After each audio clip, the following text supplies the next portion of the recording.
The Bahamas Tonight, the Northern Edition, starts now.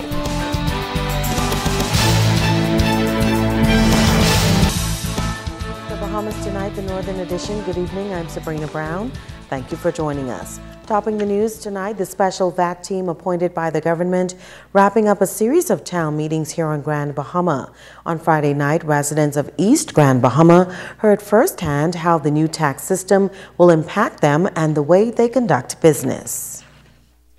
Financial Secretary with the Ministry of Finance, John Roll, telling residents of East Grand Bahama how VAT will affect businesses who are allowed duty concessions on the import of materials for investments. The way the law is set up, businesses, once they can provide the security, comfort to the government in many cases, they'll be able to import their goods duty-free and get a break on when they pay the VAT on those importations. So in many cases where you're making investments and you're bringing in your materials, you wouldn't pay the VAT right then at customs.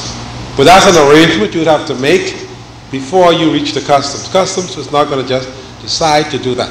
As for the government's newly implemented duty exemption program for businesses in East and West Grand Bahama, they'll probably be making their recommendation to the VAT department in terms of how or if those businesses also get the break in when they pay the VAT on those investment materials. Roll also explains how the postponement of the payment of VAT will work for businesses who qualify for that arrangement. Saying that you walk up to the counter to pay the VAT that you should have paid at customs would be the same day you're able to claim the credit for the VAT that you're paying. So if you take $1,000 out of your pocket to pay the government the VAT, then you turn around and you take it back because you just claimed it as a credit. So you claim it the same instant you're paying it. That's really what is happening in most cases when you do the sort of the postponement of when the business pays the VAT. Striking employees of the Grand Lucayan Resort are back to work now. The strike was called off late Friday, and union leaders are hoping to commence negotiations with management of the resort to resolve the issues that led to the three-day standoff. Attorney Obi Ferguson, consultant with the Commonwealth Union of Hotel Services, the bargaining agent for the employees of Grand Lucayan, says with a little more effort, the matters can be resolved. These are matters that can be resolved. Whenever we deal with money issues, it's very sensitive. I appreciate that. But it's nothing that we cannot reasonably, if we come to the table with a view of settling it, reasonably settle. And this is not like an increase. That's not the application. This is money due each worker and that hotel. And we are attempting to try to find a way to resolve it. It was unfortunate that we had to get to this level, but sometimes, some people need a little help along, and I think maybe this was the case. Ferguson says there are some outstanding issues with the managerial union as well. He is optimistic that once the resort goes to the bargaining table, an amicable resolution can be reached.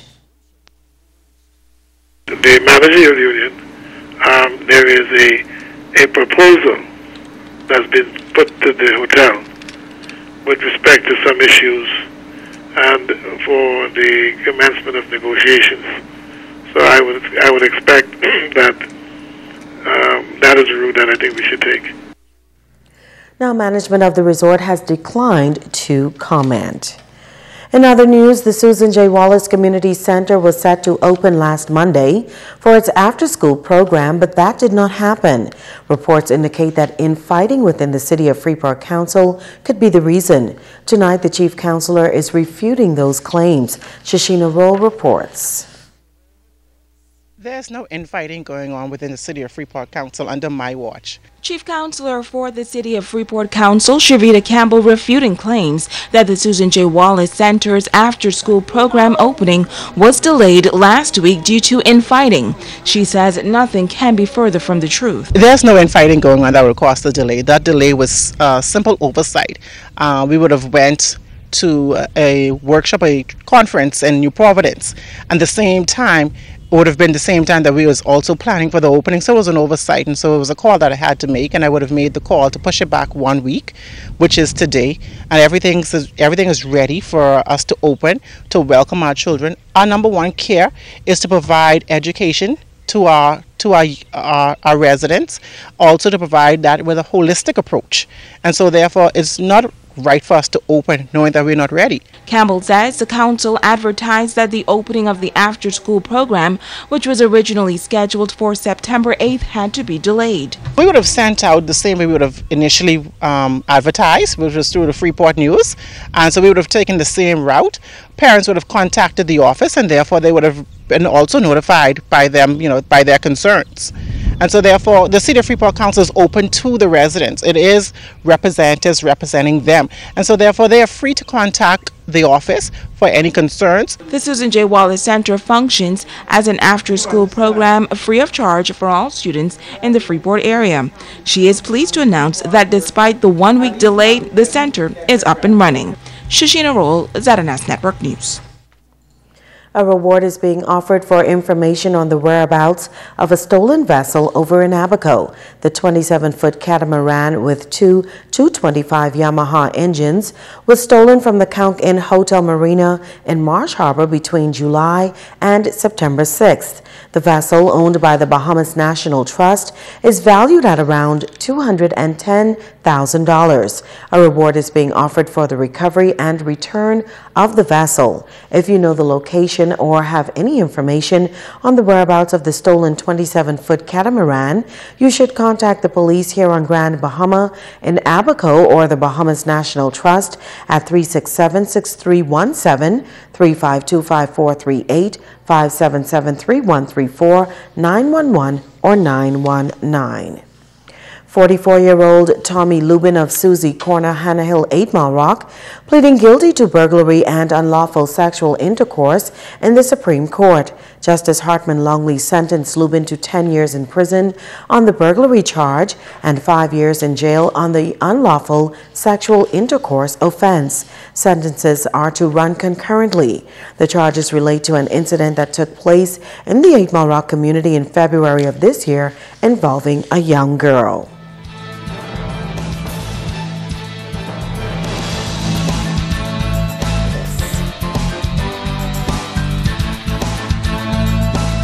Bringing news that matters to you. You're watching the Bahamas Tonight Northern Edition. Welcome back. Police officials attached to Urban Renewal keeping a lookout for students who are not in school during school hours. A partnership between the police Urban Renewal team and school officials is expected to eliminate truancy this academic year. Shashina Roll has the details. Police Coordinator of Urban Renewal, Inspector Henry Wohl, says there are several initiatives in place to assist faculty members of the various schools on Grand Bahama. These measures will ensure that students are not just attending school, but getting to school on time. What we have launched is one initiative that we look at is truancy, and that seems to be a challenge, throughout some of the schools in Grand Bahama, and we intend to work very closely with, like I say, with the principals and the parents, who we look to get some assistance from throughout the school year. He says a partnership between school officials and the police is important in this venture. We have a tendency of having a lot of criminal activities come from these kids, and we want to put some proactive measures in place by making sure that they attend school on a regular basis. And so with that in mind, our goal is to make sure that we work very, very closely with the administrators of all the schools on Grand Bahama Island. And what happens if students are found walking the streets during normal school hours? We pick them up. We have officers assigned to the various schools, and we take them to the administrators or the principals, and we find out what is the position of those particular kids. If they can't give a satisfactory account, then we will go into the community and find out from the parents what is going on with the children. Because obviously, some parents go to work early, they leave the kids home to go to school, and we have to find some means of ways to assist them. Because, especially with the younger children, primary school kids, for example, they tend not to be focused. So our goal is to assist them as best we can. Inspector Roll says if students are found to be delinquent, parents can find themselves in serious trouble. Shoshana Roll, ZNS Network News. The Bishop Michael Eldon School is encouraging students to stay focused and prepare to become leaders of tomorrow. The Anglican-based institution is slated to recognize the achievement of its students during a ceremony later this month. Megan Shepard has the story. Bishop Michael Eldon preparing to celebrate the academic and extracurricular activities of its students at their annual award ceremony. Senior Mistress Kayla Bullard says the entire school continues to excel, but they are extremely proud of the senior class, in particular the 2014-2015 student leaders. They're a group of talented, ambitious, and innovative, creative students. And I know that in the years to come, we're going to hear a whole lot in terms of a sense of accomplishment and things that these students have been able to accomplish. So we have swimmers, we have a professional swimmer, of course, we have a professional golfer, we have soccer players that have made the national team. One of our student leaders was, during the summer, he had an opportunity to go to catering, where he studied engineering, and that's his passion. We have dancers who aspire to be professionals. We just have a cross-selection of a good grouping of students who will be successful in whatever career path that they choose. The student leaders will be responsible for assisting teachers and administration throughout the school term. Bullard says it was a tough selection, and an independent board was brought in to interview and select this year's head boy and head girl.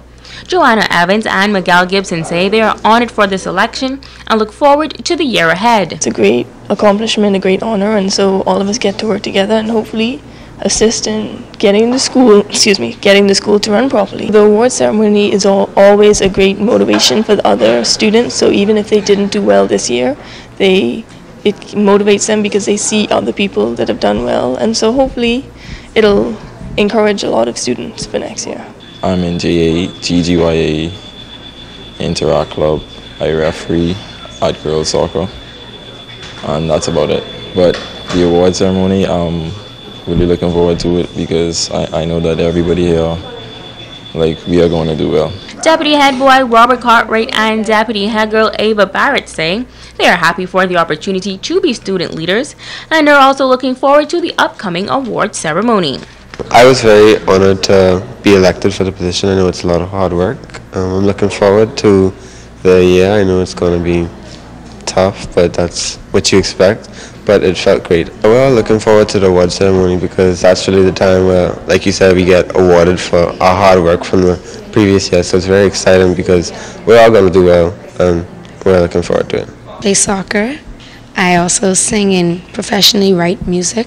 And so balancing all of that, it's a struggle, but then over the years I've learned to sort of balance it better and better. And so hopefully as I grow older, I can get better at it, even better.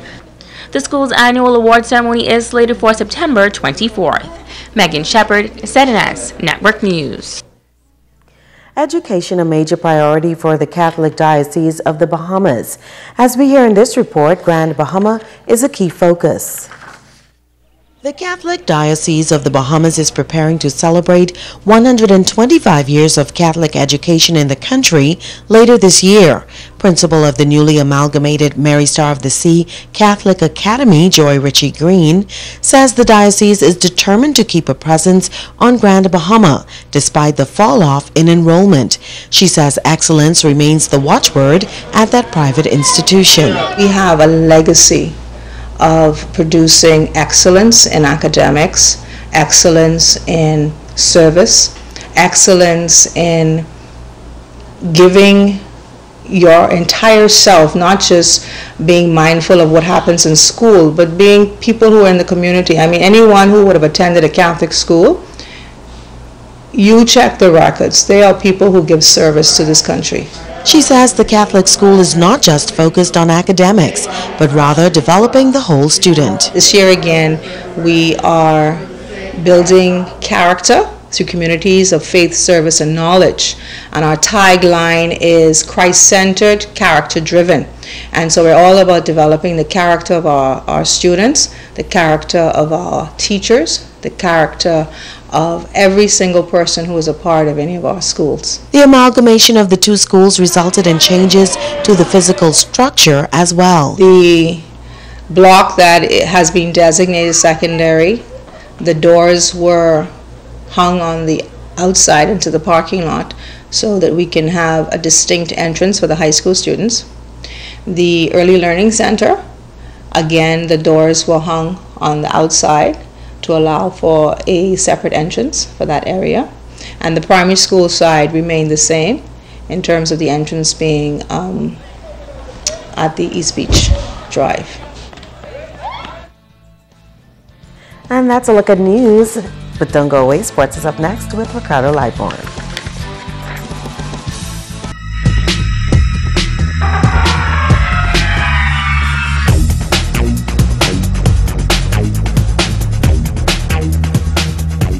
Hey everybody, welcome to Sports with Ricardo Live. This one goes on to Adam Campbell over there at Summer and all the Buffalo Bills who did the job that New England couldn't do. That's why nobody called me today. The Women's Commercial Basketball League Championship started on Friday. The Grand Lucine Warriors, folks, over the Waco Wallace, 51-42 in Game 1. Jabbar Lightborn had a 17-point game. Justin Hall with 12. Carvel Bain with 11 points. And Wallace got a game by 25 from Clemente Martin and Keena Russell with 12 points. And they'll play Game 2 on Wednesday night. Let's now shift over to softball. The Abaco Softball Association playoffs. And here's what happened on the weekend. Simple Solution Sharks over the Hope Town Wreckers, 12-7. The score. Wado Hyla had a 3-for-4 game and 5 RBI. Javano Culmer struck out 9. And the loss goes to Oscar to go roll. Simple Solution took Game 2 as well. And the score on this one was actually 12-6. James Williams posted a 4-for-5 game. Tack onto that 7 RBIs. Javano Culmer got the win. The loss goes to Oscar to go roll. In the flip side of the men's playoffs, the Creta Bulldogs shot out my team, the DNR Sluggers, 11-0. Nigel Boodle Jr. and Jared Douglas, they were 3-for-3 at the plate and 3 RBI. Tyler Russell, Josie Wells threw a one-hitter, struck out 11 batters. The loss to Thomas Blanks Kelly and the Creta Bulldogs in a Game 2 blasted. The DNR Sluggers, my team can't beat nobody. 11-zip. Mark Douglas, 3-for-3, and also 5 RBIs. Lyle Big Boy Sawyer, the perfect game, folks. No hits, struck out 15 batters. Blanks Kelly, tagged with the loss. And here on Grand Bahama, they also got in just one game on the weekend, folks. The Candace Wolverines, they defeated the Portside Flyers 6-5 in Ladies Affair. Saleka Williams getting the win. And Rissa Lockhart Saunders was tagged with the loss. And the Control Chemical Sweepers over the Rising Couriers no-show, 7-0. Well, let me tell you that a very difficult time for us, the sporting community, losing an up-and-coming coach, and that is Grand Bahama Power Company Eagles coach Dwayne Jennings. You see, Jennings died on Friday in New Providence, and Coach Jennings suffered a stroke earlier this year, and also he in turn had complication after complication and leading up to his death. He was a special project executive with the B3As, that is Bahama Association of Athletic Associations, and Coach Jennings was only 37 years young. He assisted many of our young men and women in getting scholarships to universities in the United States and also into Canada. We're going to miss Mr. Jennings. Also, the basketball community, like the track community, is hit by the loss of a loved one. Keith 7-footer Mullings passed on the weekend and is being remembered for his skill on and off the basketball court. On the basketball court, his name was 7-footer. Now, he was not 7 foot tall, but he played like a 7-footer on the basketball court. Keith Mullings was a 7-footer and played the game of basketball with hard determination and the drive to win. The 7-footer left this world Saturday, and today his fellow teammates and friends are mourning. President of Bahamas Basketball Federation, Charlie Softy Rubens, was a teammate and a friend to Keith 7-footer Mullings. This is a sad time for not only basketball, but also Keith's friends. You know, I've known Keith, I like to say, all my life, you know. And since I came to Grand Bahama in the late 60s, early 70s, we got to be real close friends, especially him, Carter, myself, and Basil. I think we are the veteran basketball players that will probably know Keith better than the younger ones. There were many fond memories of Keith on and off the basketball court. But one thing for sure, he enjoyed life. But every time that ball hit the basket, Keith always got it.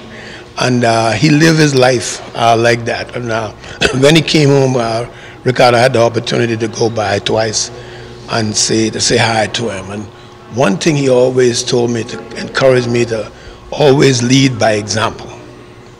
You know, It's a difficult time for the basketball community. Legends and current players. The primary school basketball league that will start in the next couple of days is in honor of Keith Mullings. I thought Ozzy them did a fantastic job with that, naming him after Keith. And every time you do something for someone, you never know that it may be the last. And I just want to tell Jan and her friend or family, Keith and Killian, Kieran, and Kimberly, who is my godchild, to cry, but cry with hope that one day they'll be able to see the father again.